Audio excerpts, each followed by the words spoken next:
নমস্কাৰ, মই বাস্তু কনসালটেন্ট অৰ্পণ দত্ত। আপোনালোকে যদি ভাবি আছে যে আমি এটা নতুনকৈ পাকঘৰ বনাওঁ, আমি কোনটো দিশত পাকঘৰটো বনালে আমাৰ ঘৰখনৰ কাৰণে বাস্তুসন্মত হ'ব, আৰু নহ'লেও আমি এটা ঘৰ বনাব খুজিছোঁ, সেই ঘৰটোত আমাৰ পাকঘৰটো ক'ত হ'লে ভাল হয়। পাকঘৰ সঠিককৈ পাকঘৰ হোৱাৰ আমাৰ তিনিটা দিশ আছে।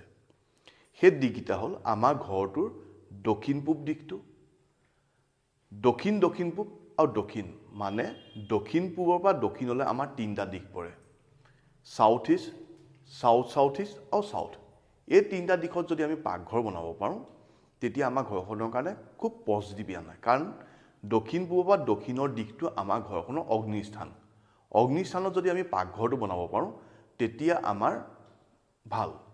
কিন্তু তাত অকল পাকঘৰটো বনালে নহ'ব, আমি এটা সাৱধান হ'ব লাগিব যে সেই যিটো পাকঘৰ আমি বনাম, তাত যেন আমি ক'লা আৰু নীলা একো ইউজ নকৰোঁ। সৰ্বসাধাৰণতে আজিকালি মানুহৰ ঘৰত দেখা যায় যে গেছৰ যিখন স্লেব, সেই স্লেবখনত ব্লেক কালাৰ গ্ৰেনাইট লগোৱা হয়।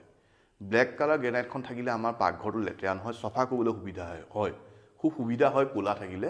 কিন্তু আমি দক্ষিণ পূবৰ পৰা দক্ষিণলৈ যদি আমাৰ পাকঘৰত ক'লা লগাওঁ, তেতিয়া কিন্তু প্ৰব্লেম দিয়া দেখা যায়। আৰু নতুনকৈ বনোৱা মানুহেতো কেতিয়াও নলগাবই, আৰু কাৰোবাৰ যদি লগাই থোৱা আছে দক্ষিণ পূব, দক্ষিণ পূব আৰু দক্ষিণ, south east, south east, south, এই তিনিটা দিশত যদি আমাৰ পাকঘৰ আছে, তাত যদি আমি ক'লা লগাই থোৱা আছে, সেই বস্তুটো এবাৰ চেঞ্জ কৰি লোৱা ভাল হ'ব।